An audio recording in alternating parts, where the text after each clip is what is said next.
Hey guys, welcome back to another video here on Toned In Entertainment, where we love pop culture. Today, it's time for another movie look back review. Now honestly, I've never seen this movie because I believe that this was a movie that never had to be made in the first place. But when I came across its listing on HBO Max, I said, you know what the heck? It's 2021. Let's go ahead and give this movie a fair shot. So, will this movie be an adrenaline-filled rush or a complete snooze fest? Well, let's get on with my movie look back review of Speed 2 Cruise Control, released back in 1997.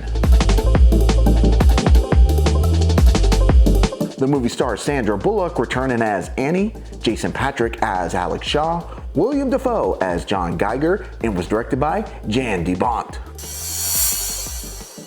Now, since the events of Speed 1, Annie and Jack have broken up, but she has taken on a new love interest in Alex. And it's when these two decide to set sail on a nice romantic vacation, that's when Annie finds herself in yet another crazy situation. But this time, it's not on a bus, but on board a cruise ship. Now, one of the things we're going to learn about Annie and Alex's relationship is that Annie really does love the fact that Alex has a low-key job, or at least she thought so, because while she was out taking a driver's test, and let's face it, Annie should really stick to public transportation, well, she ends up being in a crash at a police scene where she finds out that Alex is just Jack 2.0.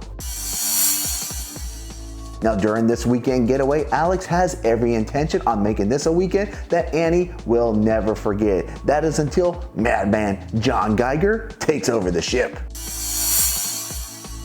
Now, why has John Geiger decided to take over this love boat and take it on his own personal joyride? Well, the backstory that we're given here is that John Geiger designed the computer systems for this ship, and he's pretty upset that he didn't get the credit he thought he deserved. Now, in both Speed movies, the bad guys really had simple reasons as why they were being menaces to society. However, in Speed 1, Dennis Hopper's Howard was really ruthless and believable. However, William Dafoe's portrayal of the bad guy here in Speed 2, well, it's pretty laughable. Now, if Annie getting stuck on yet another hijacked form of transportation wasn't enough of a coincidence, the movie makers have given us plenty more. A couple examples is, every time Alex goes to propose, well, something crazy happens. Plus, when all chaos breaks out on the ship, there's a girl who cannot speak, and Alex is the only one that can not only rescue her, but he also happens to know sign language as well. Now, the three main characters in this movie, well, they're not very good. And when it comes to the supporting cast, well, it doesn't get any better. The dialogue and situations that they put them in are just downright bad. And when things are supposed to have like a comedic relief, well, it's not very funny. And let's not get me started on the parents of the girl who uses sign language to communicate, because if the ship went down with these parents on it, well, that would be the only reason to give this movie a standing ovation. Now, to be fair, there are some decent action sequences here, but unfortunately it drags on just a little too long. Had the filmmakers cut out about 10 minutes of this movie, I think the movie would have felt more entertaining and less of a drag. Plus, when it comes to Alex, yes, I know he's supposed to be our hero, but the way the filmmakers made everybody else in this movie, except for one other guy, the cameraman, completely inept, really makes this movie feel so forced. Now, with this cruise ship having no brakes, the only way that it can be stopped is if it crashes into something, and that something is gonna be an island. And yet another just head-shaking moment in this movie. None of the people on this island see this gigantic cruise ship barreling towards them. The cruise ship, it creates no wake in the ocean, and nobody even notices this cruise ship is about to run them over until it's right on top of them.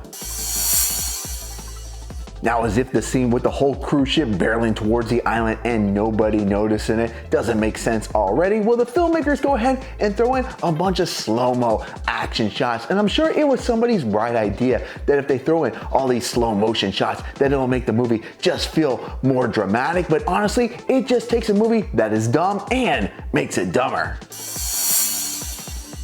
Now, as we get to the end of this stinker, yes, Alex and Annie will finally have some closure in their relationship, but it's when the credits roll, they play this like weird Caribbean music that makes it feel like this whole movie has been just fun in the sun. Just yet another awkward decision by the filmmakers.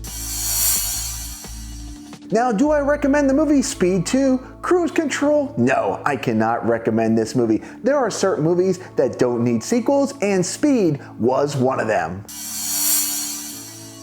Now, on a scale of 1 to 10, I'm giving the movie Speed 2 Cruise Control a 3 out of 10. This movie is just bad, and not in a funny type of way. And when the movie tries to be funny, it just falls flat. So guys, do yourself a favor. If you've never seen this movie, don't jump on board this sinking ship. Now, for those of you who have seen Speed 2, what are your thoughts? Comment down below. And guys, if you like movie look back reviews like this, make sure you stay tuned in here to Toned In Entertainment for future videos. Subscribe to the channel. Do it. Go now. Do it now.